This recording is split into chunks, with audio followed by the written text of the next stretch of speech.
Hey everyone! If you think the new Volcanic Mines event coming to Puzzles and Survival on April 19th is just about gathering, you're going to be pleasantly surprised. This is a fast-paced, competitive, and strategic event where positioning, timing, and decision-making matter more than just raw power. So, in this video, I'll break down everything you need to know to get started and stay ahead.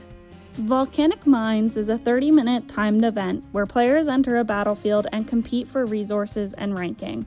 You'll be able to choose a time slot, enter the map, and compete in real time against other players. Participation is limited to sanctuaries above level 15 or higher. You will be unable to re-enter the map if you leave midway, so make sure to join at the start of a round you can fully participate in. Once you're inside the mines, troops are unlimited, and there are no permanent losses.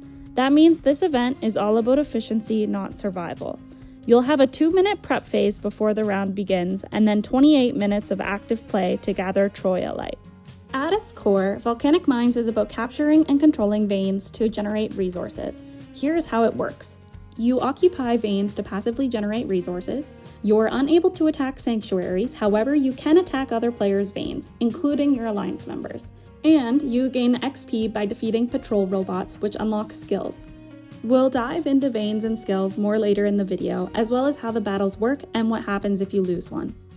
One of the important mechanics is relocation. You can relocate your city multiple times during the match. This allows you to escape danger, reposition for better veins, or move into high-value areas. Smart repositioning is one of the biggest advantages in this event. You can relocate your sanctuary for free once every 5 minutes. The cooldown period begins after you relocate, and each relocation during this cooldown period requires one additional advanced relocation item. Item consumption resets after the cooldown ends.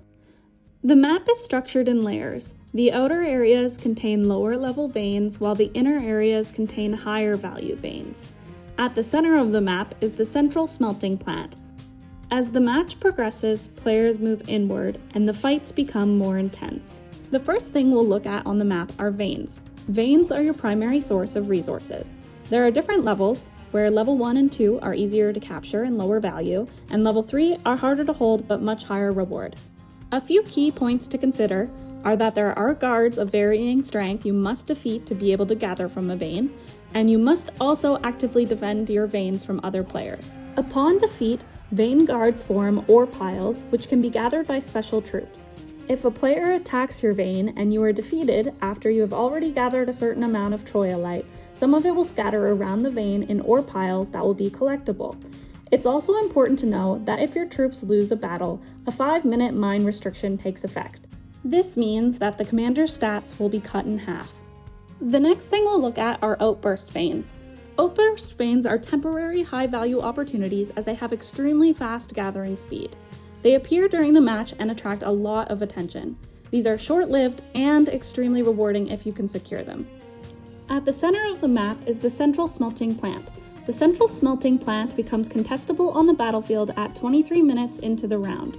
After the battle, the Troyalite rewards will be distributed based on occupation duration. This is one of the most important objectives in the entire match. It offers high-value rewards, major point potential, and heavy competition. Going into it, I would expect intense PvP here. Another component of the match are patrol robots. Patrol robots are your main source of robot cores or experience which you need to grow your skills.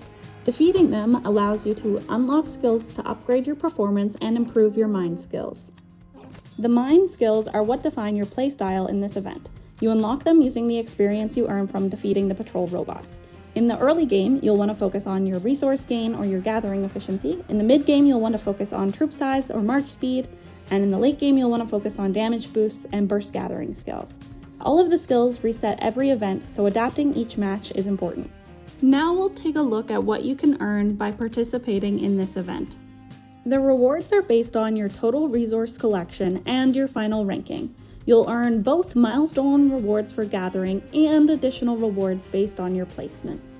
To perform well in Volcanic Mines, keep these things in mind. First, balance robot farming and vein control. Avoid fighting too early. Use relocation to stay in strong positions, time your attacks strategically, and take advantage of chaos instead of forcing fights. The best players won't be the most aggressive, they'll be the most efficient and opportunistic. Volcanic Mines is all about smart decisions, fast reactions, and adapting on the fly.